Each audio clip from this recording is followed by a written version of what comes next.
Buenas, el día de hoy vamos a resolver el problema 3.2 del libro Fundamentos de Programación Piensa en C. Este problema está estipulado en el capítulo 3 de estructuras repetitivas. Y básicamente el planteamiento del programa nos dice que diseñemos un programa que al recibir como dato un número n, calcule el resultado de la siguiente serie, donde n es una variable de tipo entero que representa el número de términos de la serie. ¿Qué quiere decir esto? Que se realiza una sumatoria fraccional, por decirlo de alguna manera, desde 1 o 1,1 o 1 sobre 1, que es lo mismo, hasta 1 sobre n, donde la variable de salida sería el resultado de esta operación, dependiendo de los términos que se involucren en la serie. Bueno, inicialmente vamos a proceder a desarrollarlo en Python. Y bueno, entonces, donde le pedimos al usuario que digite el número en el que se indicaría al final de la serie hasta dónde llegaría esa sumatoria. Este es un acumulador, A es un acumulador. ¿Y por qué inicia desde cero? Pues por como está sumando, pues no hay necesidad de inicializarlo desde 1. Igual si lo hiciera desde 1, alteraría la fórmula y me haría un cálculo incorrecto.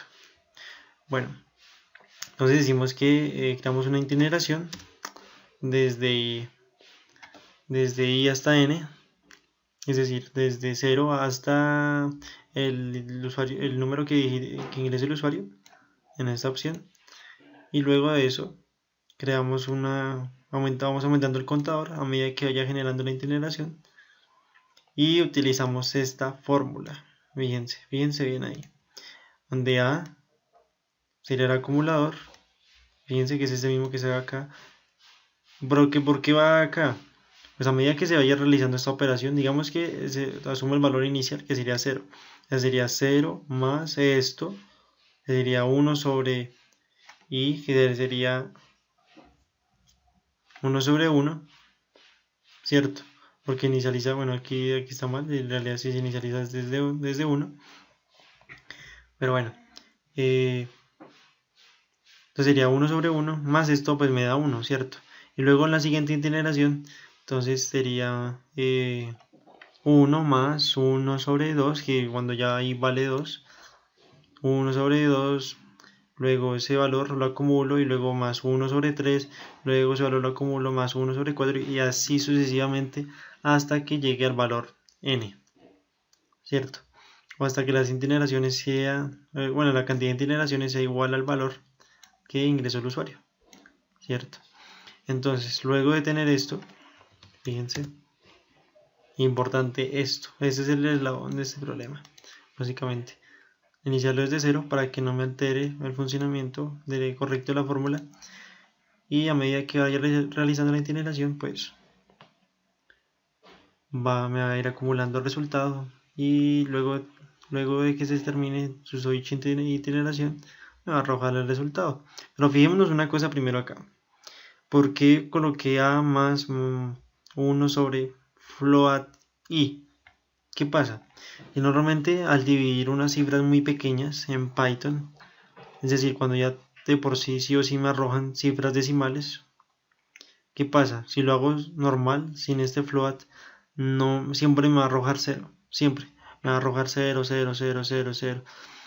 Y pues el remedio, por decirlo de alguna manera, para evitar ese tipo de cosas es convertir la integración o el valor de i, dependiendo de la integración, en un tipo de dato float o decimal, que es lo mismo. Básicamente utilizando este comando o haciendo esta conversión ya me arroja ahora sí el valor decimal de esta fórmula. Y ya luego simplemente es imprimirle al usuario el valor de 1 hasta n, es decir, esta variable que está acá. Pero recuerden que más str hace referencia a la conversión de este dato, digamos que inicialmente puede ser un dato de tipo entero, y lo convertimos a un dato de tipo string. Simplemente se utiliza el comando más str, y en este caso, como hay más cadena de caracteres, así que le coloco otro más para concatenar de manera correcta. Bueno, este programa que estoy manejando, muchos se preguntarán qué es PowerChamp. Y si al igual que yo estoy en ingeniería de sonido, pues más adelante en programación de audio aplicada lo van a utilizar. Mucho. Y luego, bueno, básicamente se puede programar en Python común y corriente. Se crea un archivo. Y no importa, al momento de abrirlo con Python, va a abrir igual, no va a generar alguna incoherencia o algún error, ¿no? Va a correr igual. Aunque esta versión de PyCharm está ajustada con Python 2.7.11. No sé si con versiones anteriores genere problema, que no creo. Pero de pronto pues sí, la versión que manejo es la 2.7.11. Y no, básicamente al abrir un archivo de estos en Python va a correr igual, va a ser igual. La sintaxis no cambia, va a permanecer igual. Bueno, luego de esto convertí ambos datos a tipo string. En este caso va a ser el resultado total de la operación, ¿cierto? De esta operación que almacena acá. Fíjense. Perdónenme. Bueno, me disculparán por el ruido externo, pero pues mis vecinos están como alborotados un poquito y están haciendo algo de ruido. Bueno, luego simplemente de tener en cuenta estos datos importantísimos, el acumulador, inicializarlo desde cero para que no me altere el correcto planteamiento de esa fórmula. Y dividir esto entre un float o un dato de tipo float para que al momento de hacer el consciente no me dé cero y me dé el valor correcto que necesitamos. Vamos a ejecutar esto. Digamos, quiero correrlo hasta 5, de 1 hasta 5. Y la sumatoria fraccional de 1 hasta 5 es de 2.288333333. Esto ya está previamente verificado y es correcto. Quiero hacerlo, no sé, hasta 10, digámoslo. La suma fraccional de 1 hasta 10 es de 2.92. Como les digo, ya lo corroboré previamente y está correcto. Digamos, si lo quiero hacer hasta 4. La sumatoria fraccional de 1 hasta 4 es de 2.083333. Y este sería básicamente el código de implementación en Python. Ahora vamos a implementar este mismo algoritmo en MATLAB. Bueno, igualmente aquí si vemos evidencias igual prácticamente. Le pido al usuario que me ingrese el número. Inicializo en 0 el acumulador A. Creo la itineración de 1 hasta n, dependiendo del valor que ingrese el usuario. Y así se me va a ir acumulando. Igual. Aquí no hay necesidad de definir un float. Ya MATLAB lo trae, pues lo trabaja automáticamente. No hay necesidad de realizarle más mañitas. A medida que se vaya acumulando esto, pues va a seguir itinerando y me va a arrojar el resultado final, que es sería esta variable. Imprimo que la sumatoria fraccional de 1 hasta el número que ingresó el usuario es un float. Evidentemente recuerden que para imprimir floats utiliza el porcentaje F. Vamos a ejecutarlo. Digito un número, digamos 5, es 2.2883. Recuerden, en Python hacía lo mismo. Bueno, aquí ya no se guarda. Vamos a hacerlo con 4, que sí se guardó. Es 2.08333. Fíjense que sí tiene coherencia, sí tiene sentido. En Python nos dio igual, fíjense. Sumatoria hasta 10, que nos dio el resto de 9. Aquí lo redondea un poco más, pero es básicamente lo mismo. 11. Y pasa a 3. Entonces sí, vemos que guarda un sentido lógico. Y guarda una relación de igual resultado con Python. Bueno, ya habiéndolo explicado, vamos a proceder a resolverlo esta vez en PSeInt. ¿Dónde? Recuerden que en PSeInt tenemos que definir inicialmente el tipo de datos que van a acumular las variables que vamos a definir. En este caso, pues todas son de valor, todas son de tipo entero. Y AQ pues va a ser mi acumulador, el cual voy a inicializar en 0.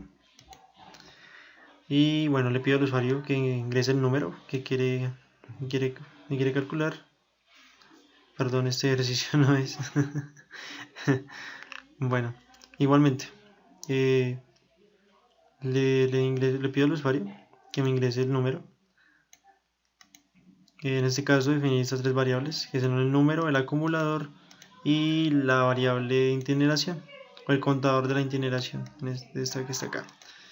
Entonces, fíjense, este es el acumulador, lo inicializo en 0, este sería el contador y lo inicializo en 1, que esto realmente sobra, no hay necesidad de hacerlo, da igual, porque ya lo inicializo en el ciclo repetitivo. Entonces, defino si cuando i vale 1 hasta el valor de n, ingreso el usuario de en 1 en 1. Lo mismo, defino el acumulador ma, o sea que en este caso se inicializaría desde 0. Y a medida que vaya itinerando, el resultado que me arroje va a ir sumándolo con la siguiente itineración y así sucesivamente hasta arrojarme el resultado final cuando finalice la itineración del ciclo. Y simplemente al final de la itineración el programa le muestra al usuario la sumatoria fraccional de 1 hasta el número que digitó. Vamos a ejecutarlo. Número 4. La suma fraccional de 1 hasta 4 es 2.0833333. Listo. 5. La sumatoria fraccional de 1 hasta 5 es 2.2833333. ¿Ve? Guarda sentido. La de 10 es 2.92. Aquí sí lo alarga un poco más. Y la de 11 que debería darnos 3 cerraditos casi. Sí, fíjense, 3.019. Y vemos que evidentemente está perfecto. Finalmente, para concluir el tutorial, vamos a implementar este algoritmo en NetBeans, no en Java, que es lo mismo. Simplemente recuerden que al inicio de todo programa, pues tenemos que escribir este comando para que nos permita importar esta librería. ¿Qué nos permite esa librería? El ingreso de datos mediante el teclado.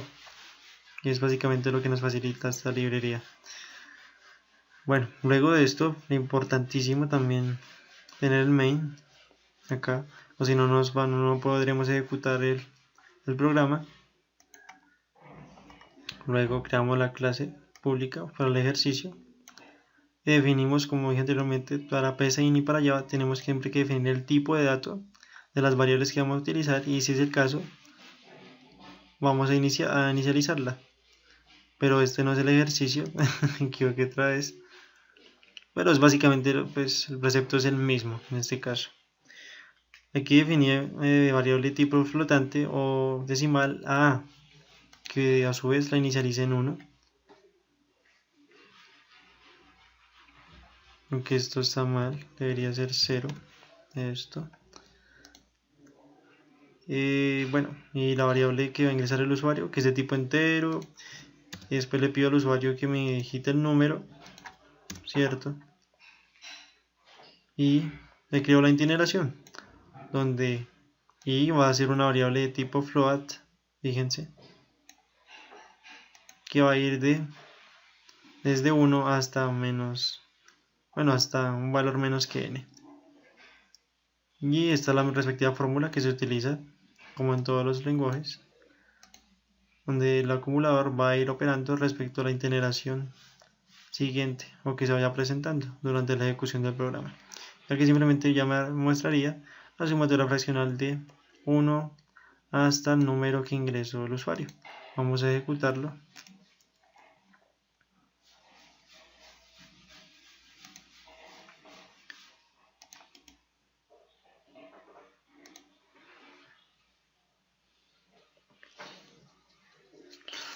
Digito un número 5. Entonces sí, se inicializa desde 1 para que opere perfectamente. En Java es un poco diferente esta cuestión. Vamos a ejecutarlo nuevamente.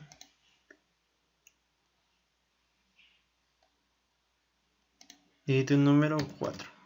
Sí, Como vemos, tenemos que inicializar el acumulador desde 1, pues ya es por cuestión más del lenguaje como tal, pero evidentemente no es cosa del otro mundo.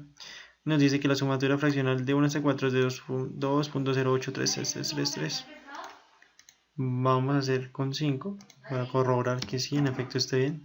Y si comprobamos que sí, 2.28333. Con 10 y con 5, en este caso. Fíjense, 2.92 y con 11 que debería darnos 3 cerraditos más o menos. Nos da 3.019. Entonces corroboramos que evidentemente está perfecto. Bueno, y en este caso, fijémonos acá. Y resulta que como se inicializa desde 1, pero hasta menos i, en la última generación tenemos que hacer una más. Porque no corre hasta que sea igual a n, sino un valor menos.